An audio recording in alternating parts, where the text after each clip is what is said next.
So we should talk a bit about the government's plan for leakers. Priti Patel has essentially announced amendments to the Official Secrets Act that could result in journalists essentially ending up with 14 years in prison for embarrassing leaks, for leaks that sort of damage the reputation of the government. This is extremely authoritarian, obviously. But Tom, I mean, is this just of a piece with what we've come to expect now from the Conservative government? Well, I'm going on the past 18 months, it definitely looks like it. I mean, their answer to everything is 10 years in prison. I mean, you desecrate a statue, 10 years in prison. You lie on your travel form, 10 years in prison. You leak government information and secrets to the press, 14 years in prison. This is literally their answer to absolutely everything. Now, of course, this, unfortunately, a lot of these kind of deeply authoritarian kind of measures have been in place for a long time. I mean, in so many different ways. It's not as if everything was perfectly liberal before this government showed up. But if you look at anything from protests to statues to this to that, just the willingness to indulge in deeply authoritarian policies. Now, if we're talking about something like leaking, it's quite clear what they're getting out of this. Governments don't want things to leak. There's plenty of things they'd like to keep secret from journalists and the broader public. That's pretty obvious.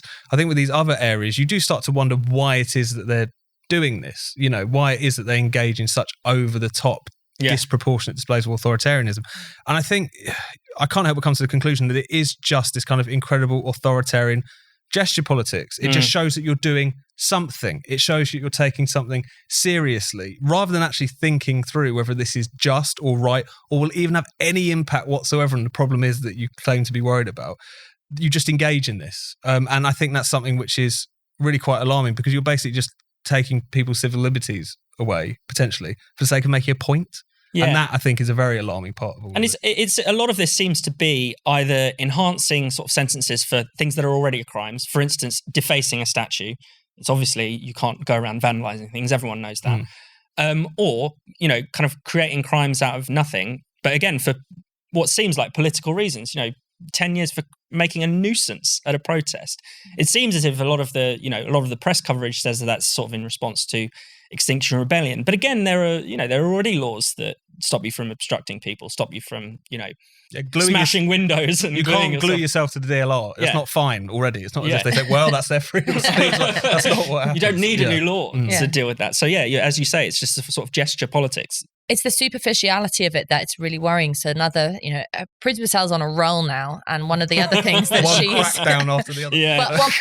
I think with this thing I'm about to talk about, she's had a hard time around the hostile environment. There has been some pushback in relation to protests. And I think in a bid to kind of curry favour, she's now announced, to the celebration and applause of wide range of contemporary feminists, that she's going to, quote, beef up police powers and beef up laws in order to, for example, criminalise wolf whistling and to do something about street harassment in the wake of the murder of Sarah Everard.